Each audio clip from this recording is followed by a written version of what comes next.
Okay, let me clarify something. When I first wanted to do a review on this movie, I thought that every base had been covered. Every little nook and cranny looked at. Now that some time has passed and the whole Daddy Derek fiasco has happened, I feel like there's something new I can bring to the table. Now, I'm certain by now everyone here knows about Cool Cat, being that he is, in fact, the coolest cat around, who both loves to rock and roll and to dance and sing. However, just to catch those up who are unaware of the history of the movie and the fiasco I'm talking about, TLDR, Derek Savage is that stereotype that all YouTubers think of when it comes to false claims on a review. And, thanks to that fact, to, hopefully, keep Bob safe from strikes, I'm not showing any footage. With that out of the way, my thoughts on Cool Cat Saves the Kids. Cool Cat is my friend, and he's a friend to you. Cool Cat really.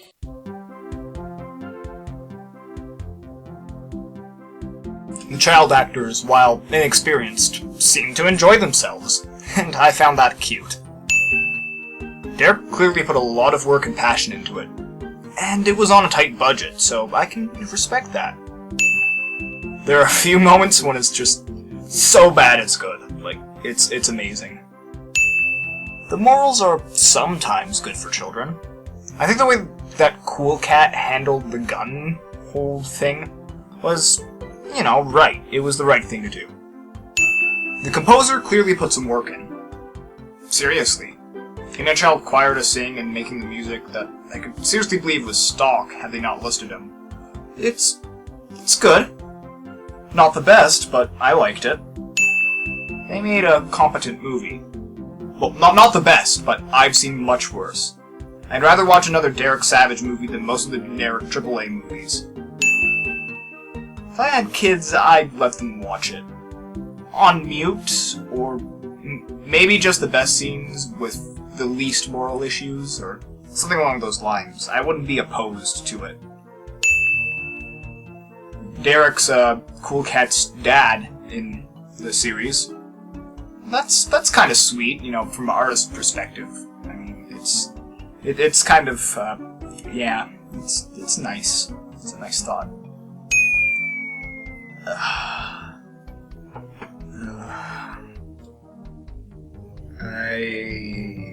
I can't think of anything. One second. I'm sorry, I can't think of anything else. There's just that's.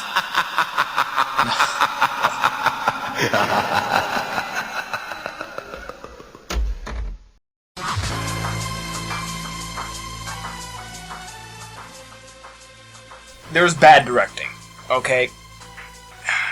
Shadows are left in, characters contradict what they just said, and there's a lot of really distracting issues. There was a lot of cringe. Every time Cool Cat talks, I cringe. Some people find it funny, but I personally I can't handle it. It's, pointless scenes. There's a lot of them. Between the Hollywood show, the cameo, the song number, they should have been integrated better. You know, it felt kind of tacked on. Like they wanted to do it, but they didn't know how to fit it in. There's bad editing, alright? The audio levels are weird. The opening menu is just hard to look at. Everything looks like it's just stock footage, like effects that you could buy on a store. There's a few weird jump cuts as well, if they try to fix, like, a mistake that somebody makes with their audio. There's several boring scenes. If you ask me what happened, outside of the opening, the dream, the song, the parade, and the cameo, I think that's everything. I can summarize it like this. Butch is a bully. And bad. Actually, wait, I think there was a gun at some point. Yeah, that gun thing, that was there. It was weird. But, I mean, other than that, I was just trying not to fall asleep. And, you know, on the edge of just crying every time I heard Cool Cat open his mouth. It was just, it was so annoying, okay? It's just, it was not exquisite.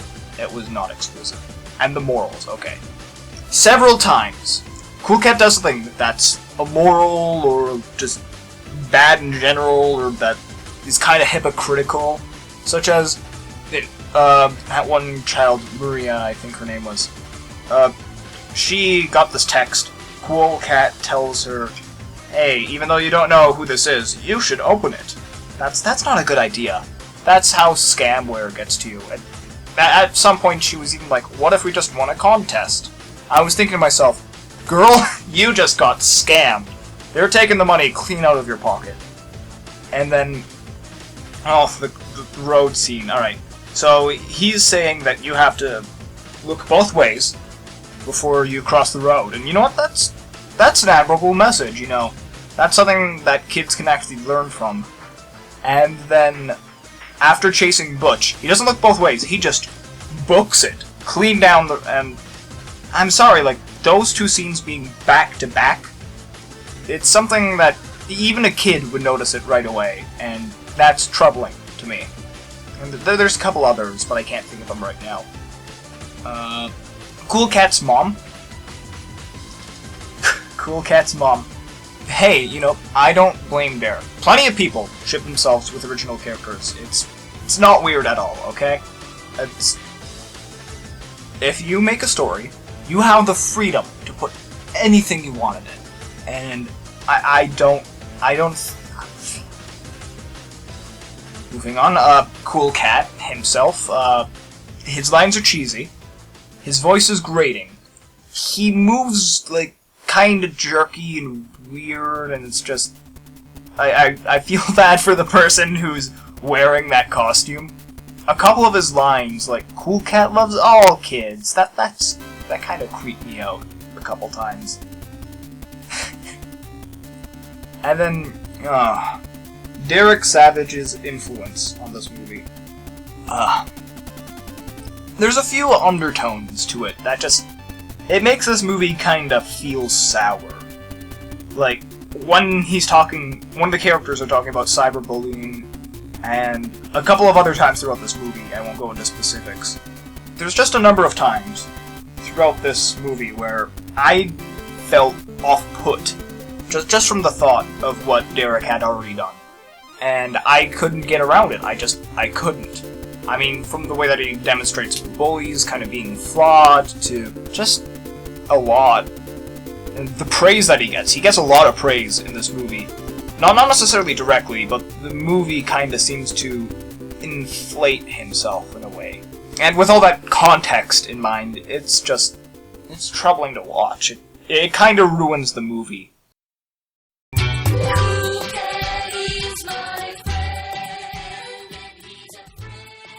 It was hard as hell to watch.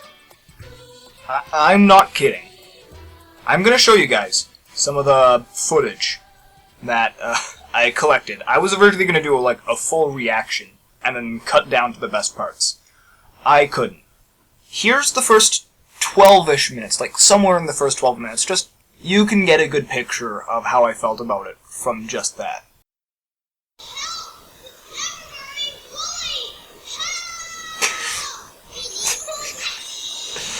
Oh, this is not the worst.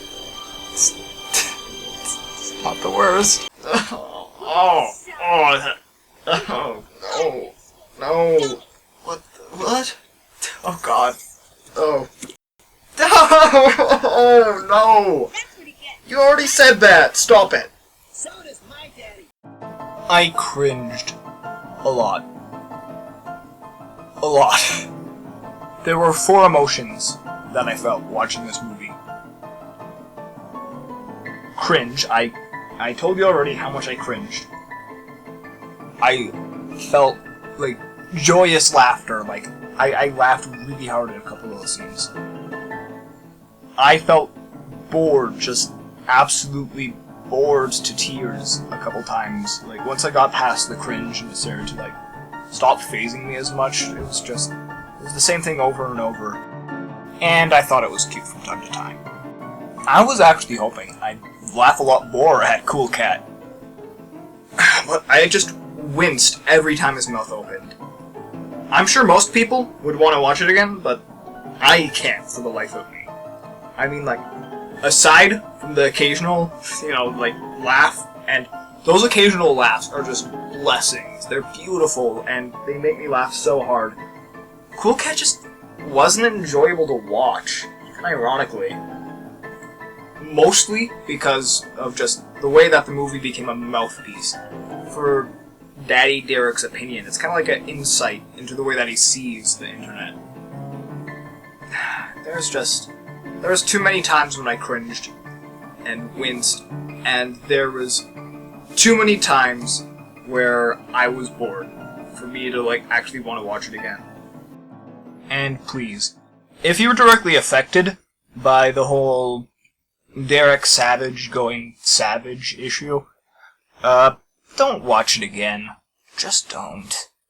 It feels bitter, and there's some foreshadowing to it happening within the movie because of the way that it treats cyberbullying and, some of the things. It just, with the context in mind, it seems to imply certain thoughts that Derek Savage actually does have about the internet. So don't watch it again if he said anything about you, because it ruins the movie. It really does.